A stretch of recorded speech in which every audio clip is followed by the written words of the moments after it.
God was king of the world, king of all the worlds, king of all universes. And somehow he lost his home. How did he lose his home? We took it away from him. Through our actions, we pushed him out of this world. There is a verse in Habakkuk that says that the ways of the world are God's. Halichot olam lo. The ways of the world are him in the context is God. So the ways of the world are God's. Okay? What does this mean to you when you hear this statement? It's nice. It sounds nice, right? Oh, it's very poetic. The ways of the world are God's. I have a big problem with this statement. I want to see maybe you can identify with my problem. When I look out into the world, the last thought that comes to my mind is that the ways of the world are God's. In fact, I think the opposite. When I look at America today, this woke extremism, the LGBTQ plus, and everything else, this idea of, liberal, democratic, liberal, leftist thinking is really, you have to live my way because I'm so enlightened and I'm all about freedom, so I'm going to shove it down your throat, my definition of freedom, and I'm going to force you to live your freedom with me. You got to live my freedom. If you want to be free, you got to be free like me, with me. Otherwise, to heck with you, cancel you, you're done. And if they would have their way, they would lock us all up. They're trying to brainwash our children and take away our right to say no. That's not how I want my child brainwashed. I want my child taught the way that rabbi taught his child. To respect that this is God's world and to respect God's world. And we're guests here.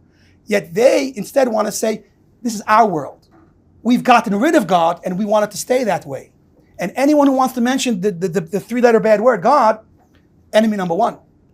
But he's not really enemy number one. We that want to recognize that there is a higher morality we must live to and our life that we have to live in tune with the way that God wants, we're not enemy number one. We're the pawns that they attack. Enemy number one in their lives is God.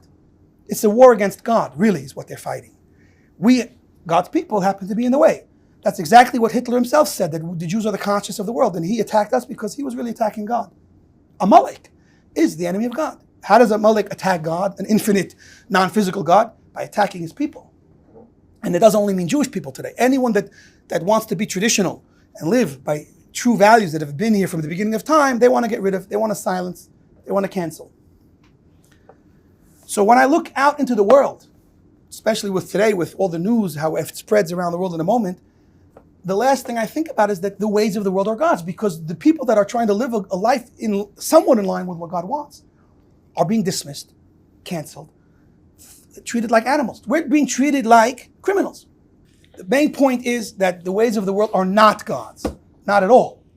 Because the ways of the world are for people to decide how they want to behave, how they want to live their lives, what kind of homes they want to build, who they want to let in their homes.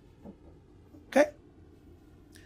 So how do we make sense of the verse? It says the ways of the world are God's. So how does that make sense? How do we understand that verse that says the ways of the world are God's? If in reality, when you go to Rome, Greece, LA, New York, Manhattan, when you go anywhere, the ways of the world are not God's. Strip clubs, nightclubs, the stock market, it's any legal way we can figure out how you can rob a person of all of his money is legal after all. You should have read the fine print.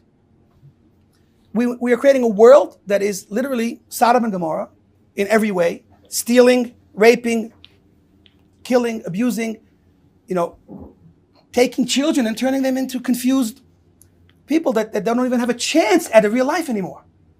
All in the name of liberty, all in the name of freedom, all in the name of we're fighting this war against God and we're going to win. That's how crazy they are.